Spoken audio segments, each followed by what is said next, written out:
Hi there. In this video, we're going to have a quick look at the general concept of rates of change. And the analysis task that we did last week was all about rates of change and investigating them and how do we figure them out.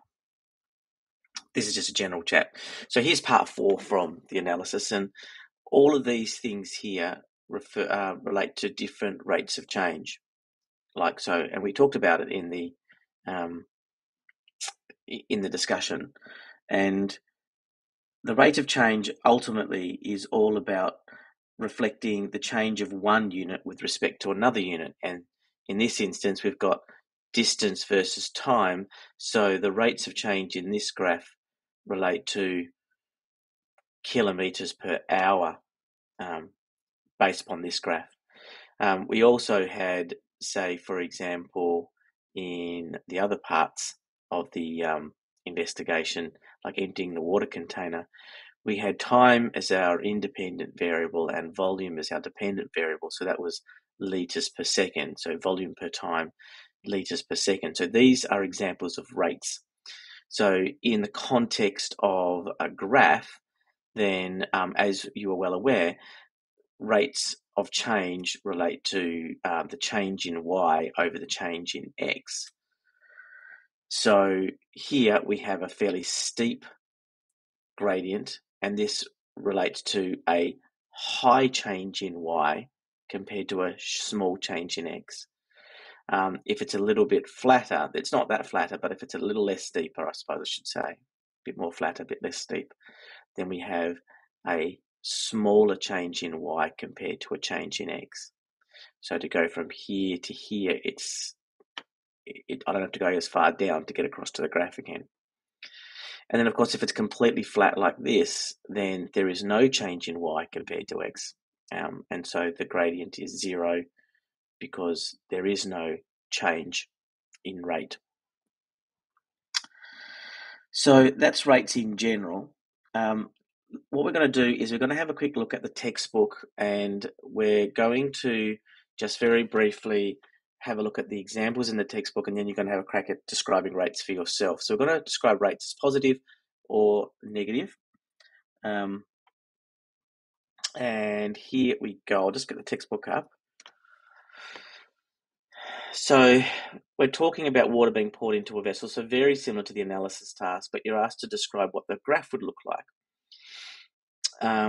And the solution is underneath, and we'll have a look at it properly in a second, but I just wanted you to have a think about it yourself. And I'll talk about the first one initially, and then we'll have get you to think about the second, third, and fourth by yourself without looking at the solution. So in part A here, you can see that as the water gets poured in,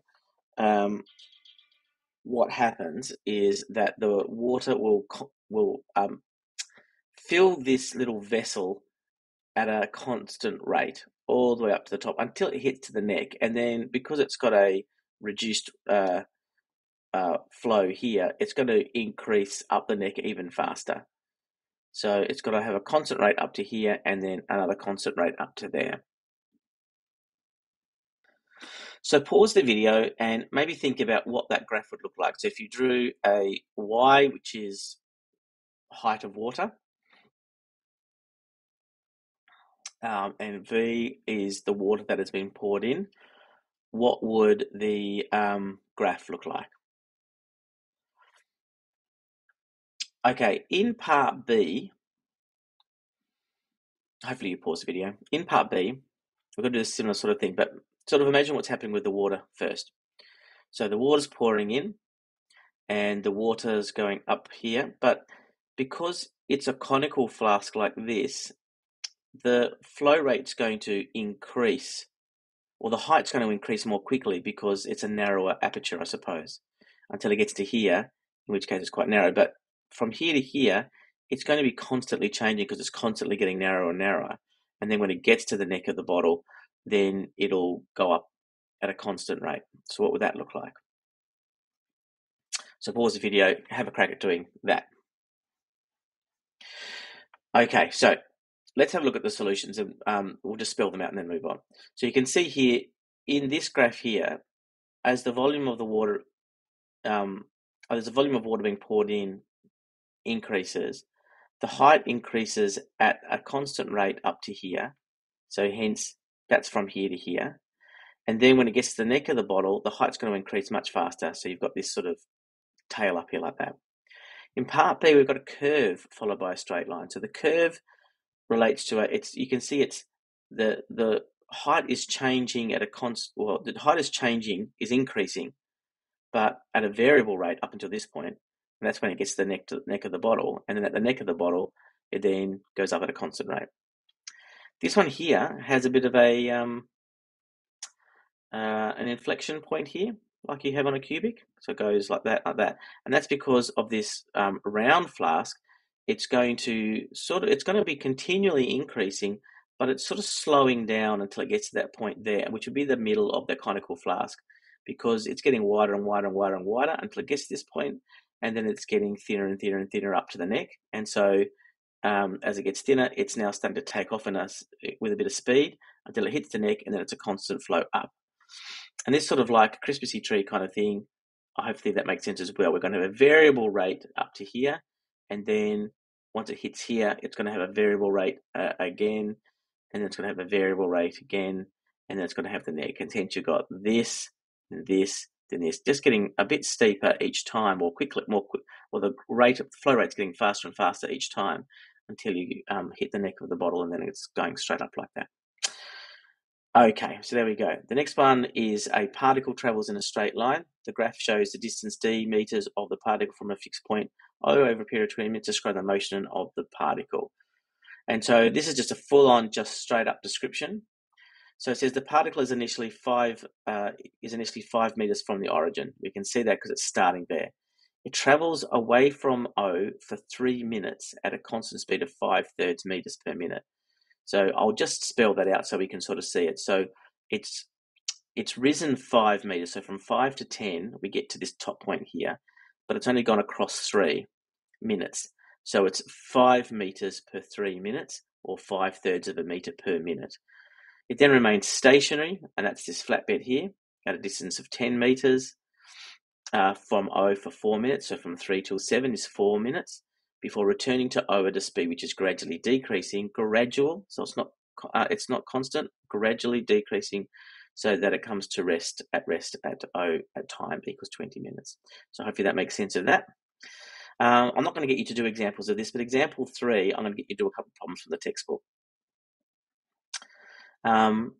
It says, use interval notation to describe the set of values for which x, a, the rate of change of y with respect to x is negative, and the rate of change of y with respect to x is positive. And I just want to pay careful attention to the notation. So looking at the graph first, though, we can see that from this turning point here, -3, 2, down to this turning point here, 0, 0, we have the graph, the line, going downwards. So it's decreased, so it's negative.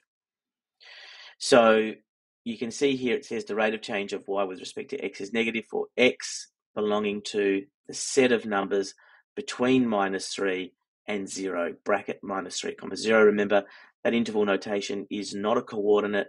It means from -3 but not including -3 to 0 but not including 0. We need to use round brackets because at -3 the rate is 0.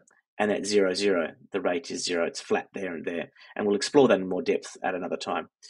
In terms of where the respect of y is positive, again, this is fairly formal notation here. You could have just put an or instead of this little symbol here. But the rate of change of y with respect to x is positive for x between, because it says here, between -5 and 2. So x starts at -5 and goes up to -3, but not including -3, hence the bracket. Joined with, that's what that means, but you could always put or, x between 0, but not including 0, and 2, because we're told that's where we want to finish it off with. So from 0 to 2, including 2, hence the square bracket. And that's how you do example 3.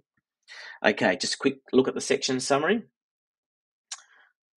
If the graph shows that y is increasing as x increases, then the rate of change is positive. So it looks, left to right looks upwards. If the graph shows that y is decreasing as x increases for some interval, then the rate of change is negative for that interval. So the graph looks like it's going down.